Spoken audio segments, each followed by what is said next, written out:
ഫോട്ടോയിൽ കാണുന്ന അത്ര ഹൈറ്റ് ഇല്ലല്ലേ ഇതെനിക്ക്.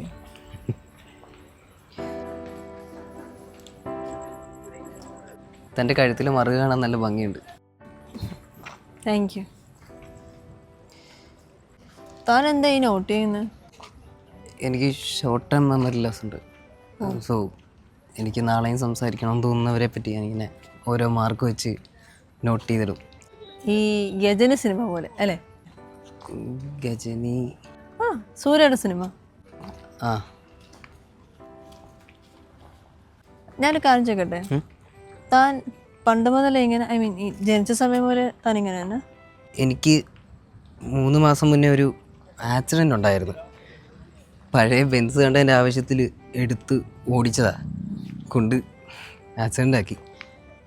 പിന്നെ സീറ്റ് ബെൽറ്റ് മുറുകിയിട്ട് എൻ്റെ ഈ റൈറ്റ് സൈഡ് നല്ല വേദനയും കിട്ടി. ഇതിലെല്ലാം ഡീറ്റെയിൽ ആയിട്ട് നോട്ട് ചെയ്ത് വെച്ചിട്ടുണ്ടല്ലോ. ഇത് ആര് പറഞ്ഞു? എൻ്റെ ഒരു ഫ്രണ്ടുണ്ട്, കുര്യൻ. അന്ന് അവനും ഉണ്ടായിരുന്നു ആക്സിഡൻ്റ് ആയപ്പോൾ. പ്രശ്നമെല്ലാം കഴിഞ്ഞ് ഞാൻ ഡെയിലി അവനെ വിളിച്ച് എന്താ കാര്യമെന്ന് ചോദിക്കാൻ തുടങ്ങിയപ്പോൾ അവൻ ടൈപ്പ് ചെയ്തിട്ട് തന്നത്.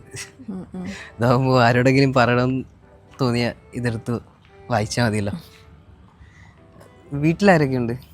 വീട്ടിൽ അച്ഛനമ്മയും മരിച്ചുപോയി, പിന്നെ ഒരു അനിയനാണ് ഉള്ളത്. 3 മാസമായിട്ട് അവൻ മിസ്സിങ് ആണ്. ലാസ്റ്റ് ഒരു ലൊക്കേഷൻ മാളികക്കൽ എന്ന് പറഞ്ഞ സ്ഥലത്താണ് കണ്ടത്.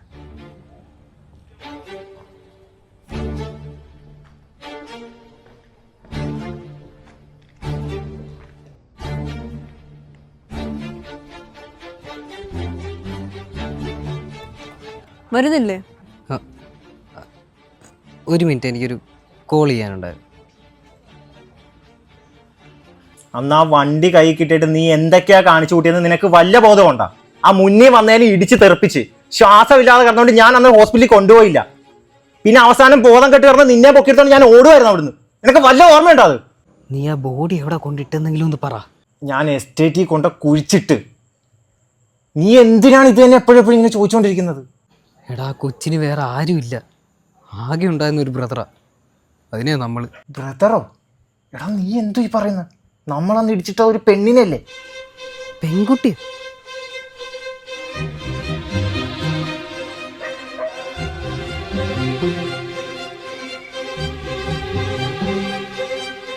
എടാ, അവളെ ഐഡന്റിഫൈ ചെയ്യാൻ എന്തെങ്കിലും വഴിയുണ്ടോ? തിരിച്ചറിയാൻ? എടാ, അവളുടെ കഴുത്തിലൊരു മറുകുണ്ടായിരുന്നു. മറുക്? എടാ, അവളൊരു ബ്ലാക്ക് ഡ്രസ് ഇട്ടോണ്ട്.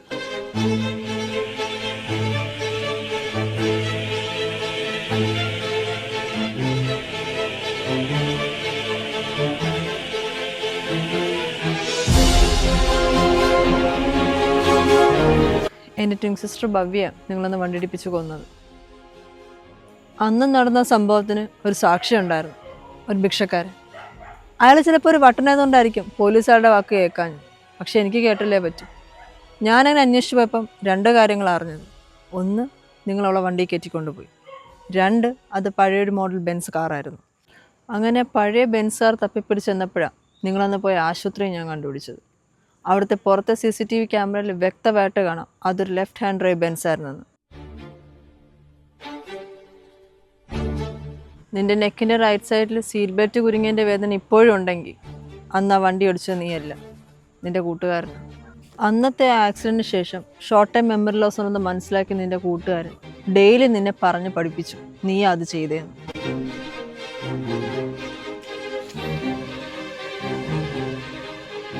ഇത്ര നാൾ ഞാൻ അന്വേഷിച്ച് നടന്നതും ഇവനെ. CCTVയിലെ വിഷ്വൽസേ അത്ര ക്ലിയർ അല്ലായിരുന്നു. ഇപ്പോൾ ഇവൻ്റെ ഈ നമ്പർ ഇത് തന്നെ എനിക്ക് ധാരാളമാണ്. നീ എന്ത് ചെയ്യാൻ പോവാ?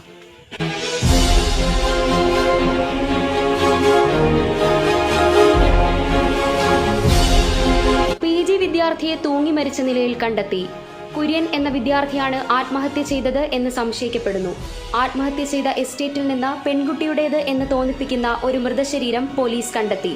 3 മാസം മുൻപ് കാണാതായ ഭവ്യ എന്ന പെൺകുട്ടിയുടെ മൃതശരീരമാണെന്നാണ് പോലീസിന്റെ പ്രാഥമിക നിഗമനം.